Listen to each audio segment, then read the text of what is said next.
Hello friends, स्वागत है आपका मेरी कहानियों की दुनिया में। और आज की मेरी कहानी है नहीं, अब बस बहुत हुआ।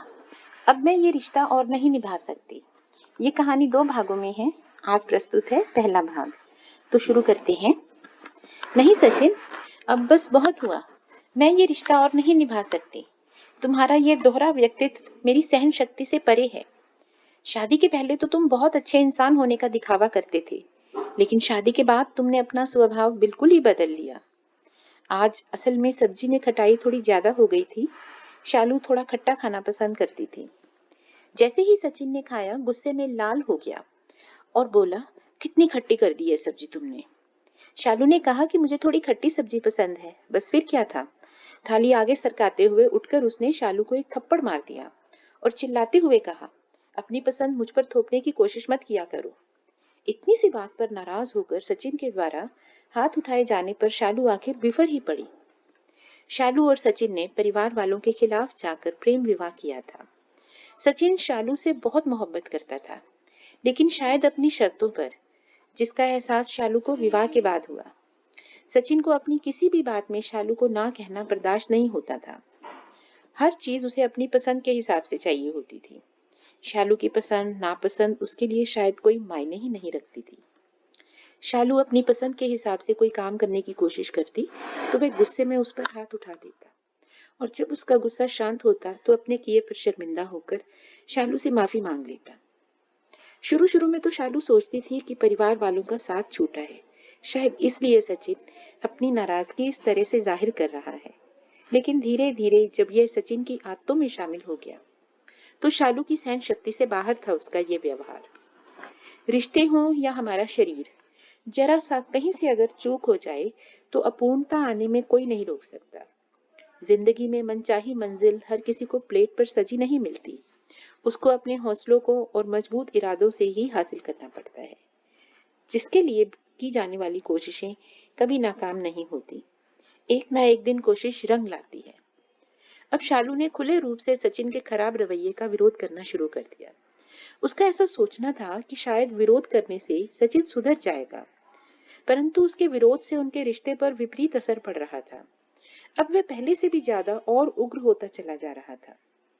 शालू के मायके में उसे किसी का सहारा नहीं था। अपनी माँ की इकलौती संतान थी। बचपन में ही उसके पिता का साया उसके सर से उठ गया था। उसकी माँ ने उसे बड़े संघर्षों से पाला था। इसीलिए वह अपनी कोई भी परेशानी अपनी माँ के साथ नहीं साझा करना चाहती थी। इसलिए वह अपने रिश्ते को अपनी कोशिशों से फिर से खूबसूरत बनाना चाहती थी, पर उसे कोई रास्ता नजर नहीं आ रहा था। एक दिन हिम्मत करके शालू ने सचिन की मां निर्मला जी से बात की और अपने ऊपर किए जाने वाले अत्याचारों से अवगत कराया। आखिर जैसी भी परिस्थितियों में विवाह हुआ हो, लेकिन शालू उनके घर की बहू थी। अपने बेटे से उन्हें इस तरह के व्यवहार की अपेक्षा नहीं थी, और कहीं न कहीं वह अपनी परवरिश पर शर्मिंदा थी। उन्हें यह तो पता था कि सचिन बचपन से ही गुस्सैल स्वभाव का है, मगर वह अपने गुस्से में इस तरह की हदें पार कर देगा, यह उन्होंने कभी सपने में भी नहीं सोचा था।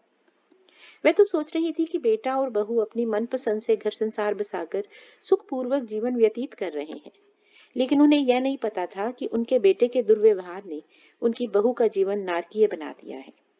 बगैर देर किए उन्होंने शालू से कहा कि तुम सीधा घर आ जाओ।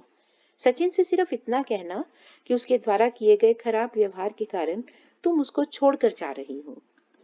आगे का सब कुछ मैं संभाल लूंगी, तुम चिंता मत करो। अपनी जिंदगी में खुशियों के रंग हार चुकी शालू को निर्मला जी के द्वारा कही गई बातें इस तरह प्रतीत हो रही थी, मानो डूबते हुए को तिनके का सहारा। उसे गहन अंधेरे में उजली प्रकाश की किरण दिख गई थी। अपना पूरा सामान समेटकर एक पत्र सचिन के नाम लिखकर वहीं टेबल पर रखकर शालू अपनी ससुराल आ गई। अब इसके आगे दोस्तों क्या होगा, इसके लिए हमें देखना होगा भाग दूसरा। क्या उसकी सास वाकई में उतनी अच्छी है और वो अपने बेटे को उसके साथ मिलाने में और उसके स्वभाव को ठीक करने में उसकी मदद करेगी, या यह भी उसकी कोई चाल है जिससे वो अपनी बहू से बदला ले सके, क्योंकि उसके बेटे ने प्रेम विवाह किया था और इसी बहू के चक्कर में बेटा उनसे दूर हुआ था। तो इस कहानी में आगे क्या होगा, जरूर देखिएगा दूसरा भाग। धन्यवाद दोस्तों। अगर आपको मेरी ये कहानियाँ पसंद आती हैं तो आप प्लीज़ मेरे चैनल को सब्सक्राइब करें, मेरे वीडियोज़ को लाइक और शेयर करें। Thank you.